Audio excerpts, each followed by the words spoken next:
This is a Bear and Ram production. Welcome to the first episode of Bearman Woodcrafts. This is a little first project that I made, episode 1. It is a clock I made for one of my coworkers. There's a request that he made. It's just a little trinket. It's a desk clock. I added wall mounts, brackets to the back, and it's just something I made that they requested. So let's give it a look. I'll edit all this together in post. Alright, there you go. Alright, so first thing we're doing, we're looking up a Raiders logo. Alright, so what he asked for was a helmet with the logo within the helmet. And that's what we're doing here. We're looking for an SVG, something simple lines, simple things that the computer can process. We're gonna throw in the Lightburn. I got a laser. Lightburn is the laser program that I use for it. So what we're doing here is we're using the trace feature in Lightburn, and it should give us the outline of all the details in the graphic we've chosen there. But as you can see here, I'm having problems with the way I want the program to process the image. Those double lines you're seeing right there are causing the fill-in option to fill in the whole thing. That's not what I want. I want the outline. So we're gonna go try it again. Trace the image with a new helmet, a plain helmet without the Raiders logo, and same thing. Just gonna test out the trace option, flip it the other way because that's just the way I want it to be. It'll work out in the end. I did in the fill option and it came in really nice. Now we're gonna add in the Raiders logo. Same thing, went to Google, just looked up a basic Raiders logo. I don't need nothing fancy. I don't need just need something that's accurate. Alright, so same thing with this one, but this time we're just gonna drop it down. I usually go with 100 millimeters for just a nice general start off point. When it comes to the graphic, it ended up being spot on. It'll adjust the width to the appropriate amount, and the whole image itself, I'll resize it later to be appropriate to the piece of wood and the size that my buddy wanted. Right here, just processing the image more, centering it where I want it on the helmet. Later on, you'll see I'll do more processing. For right now, I'm just trying to get it on the board here. There we go. Grouping it together, make sure that when I adjust the helmet, the picture adjusts at the same time. And I'm going for a clock. Go to the nice classic Roman numeral numbers. There's one thing that I noticed, the place where I work, the Roman numeral 4 on some of the clocks we have over there has 4 I's instead of IV. I don't know why, but it's like a $400 clock. So, but that's not the way I learned Roman numerals. I learned Roman numerals for being I and then V. So that's what we're going with. So same thing here. We're just gonna add it to the image, and let's see what we got here. Gonna add it all together. Let's see. Gonna resize it just to fit it all within the grid. There we go. Just move the helmet off to the side. I should have just clicked and drag instead of tapping it to the side, but whatever, it's fine. Now should be tracing the image now. Oh no, not adjust. We're gonna trace it. There we go. We're gonna make sure we get all the numbers in there. This usually, when it comes to the adjustment of the trace image, it's usually pretty solid, especially for stuff like this, where it's just a bunch of straight lines and single color. The image tends to not have a problem with it, as well as it would do it a lot quicker with this in comparison to the other Raiders helmet. You got shades of gray and black in there. In this one, I like the size of the clock comparison to the helmet, but one thing I noticed is that I did not like that it's supposed to be a Raiders clock and the Raiders logo is like the smallest thing on there. So I went with nice Raiders words. So my buddy has been a fan of the Raiders for a while now, and I didn't want to put the Las Vegas Raiders because he's been a fan since before they were the Las Vegas Raiders. You know, they were the Oakland Raiders before that. So he's a fan of the Raiders, wherever they're from. So now what we're going to do here, if I remember this right, we're going to start processing the Raiders logo. Now I need that to be filled in the appropriate spots. I don't want it to be appearing like an outline. So with that, I need certain things to be filled in, certain things to not be filled in, and that's what we're going to go with in this case. Let's see. I'm just gonna single out the image so it's separated from the helmet. There we go. Just move it around like that. Now I moved it out of the frame so that I can click the Raiders logo, separate another separate layer. That way everything's a bit easier to see. I'm gonna go into it. Now what I need to do is start isolating the individual lines. The individual lines will allow me to take away certain lines that prevent the filling from happening. The way the fill works in the Lightburn, kind of have to play around with it, see what gets filled in, what doesn't get filled in. Two lines next to each other will either fill something in or fill in something you don't want. So you got to find out which lines are the ones that you want to fill something in, which ones are the ones that you don't want to fill in. So this is something we're just gonna go back and forth and test individual lines until I figure out which one does the things that I need. I'm pretty sure there's a trick to it, but I just went one line at a time. To me, it was easy, it was direct, and it works. And I think at the end of it, if you know the method, it's probably this. Just go one line at a time until you get the line that you want. There we go. Once again, just filling the lines. Now, as I was doing this, I'm pretty sure I edited it out, but I was going through the original Raiders logo and checking which lines did get filled in. And when I say filled in, it's like just a solid color instead of an outline. Like this, the majority, I would call it an outline, but I need to know what got filled in and what was outlined.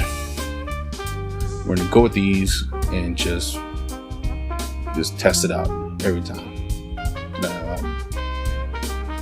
Let's go with maybe I should have removed some of those lines, but here I need the outline of the logo to be the outer outline of the shield.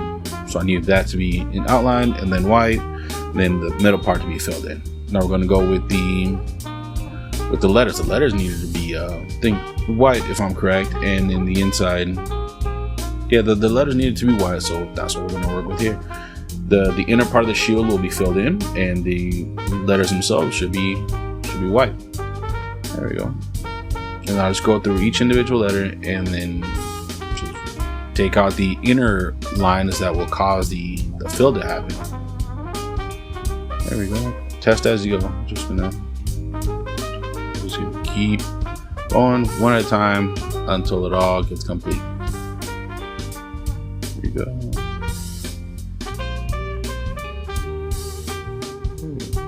And last one there.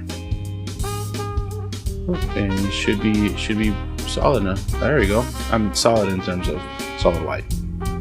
Now we're just gonna go with each one of these. As you can see, when it's in the fill option, you can't choose individual lines. It has to be in the line option. I think there I picked the wrong line. Either I'm gonna test it. Nope. Just gonna go from there. Same thing with that one. I'm pretty sure I referenced the original image to see where it was filled in and where it was white. I'm just gonna keep going this way. Let's see. I know it doesn't show, but I did reference an image. Going back and forth. There we go. Just checking it. Alright. If you check it every once in a while, then you don't have to go back and undo so much. You can just, there you go. If you just check it every few lines, then you don't have to undo a whole lot. Just go. There we go.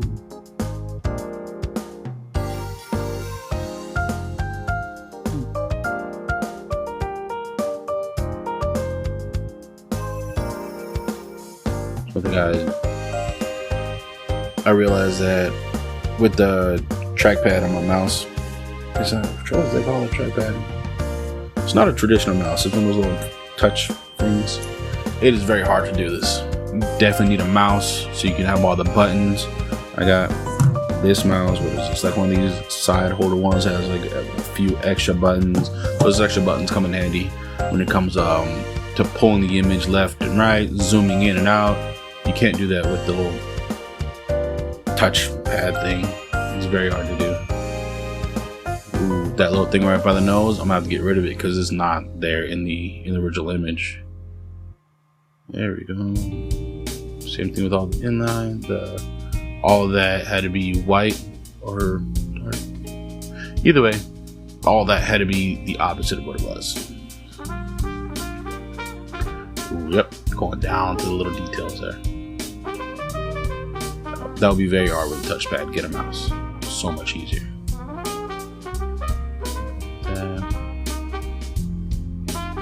At some point, I'll erase that part on the nose. It definitely doesn't belong there. Those right there did have little blotches in the middle, so I did have to keep those.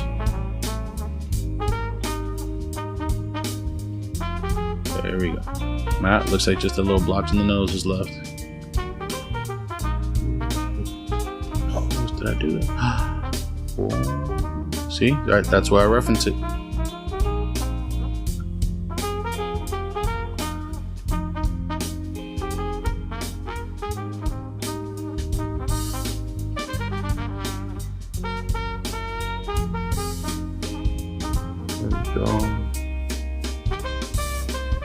Checking it. There you go. There. Just to get a bit more accurate to the image there.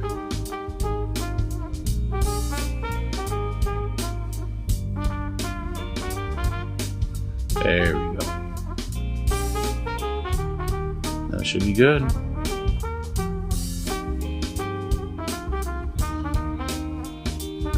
All right. What I did there was I isolated that layer of the Raiders logo once again, so that I can select just the logo and put it back with the other colors. There we go. Otherwise, because I want to be able to move everything at the same time, so that's where I just keep it together. This right there, I was gonna have that circle be the same size as the drill bit I was gonna use, but then I was like, I could just use a center punch and then drill it at the end. Seemed unnecessary. I just needed it to be right there. So I think the blue line, what I did right there is just make it a line so I can have it outlined. It makes it easier to line up the laser and put it along the board where it needs to be. There you go. And that was all the image processing I had to do. Now we're going on to the laser. It does not go this fast. No, it is incredibly slow. And this here is just the laser doing its work. Goes left and right, and just goes. Maybe I'll put an epilepsy warning right here. I don't know about flashing lights. Who knows? But it's going there. It just goes down, up. I did have to do this project 4 times. 4 times. This is in fact the second or third time that I do the engraving. The first time it was way too dark. It was very charred. And the second time I engraved on one of the knots and a chunk came out. So I filled it in with epoxy or UV resin. I filled it in with UV resin and I liked it. I took it to my buddy to work that day and I told him that I had 2 at the time. I was like, hey, if you don't like this, I can go home and change it. It's not a long process to do these. It's not a lot of work. So I came home and I made him a 3rd one. Yeah, I took a day off of work, so I couldn't show him the following day. But I had an old headboard that was made out of solid wood. It was really nice. Once I sanded it down, which ended up being the one he took. So you'll see in the very beginning, I have one that's made out of walnut. It is an old table that I made. Here, this is after I cut it out of not cut it out, but after the laser engraving was over, I cut it back into shape. But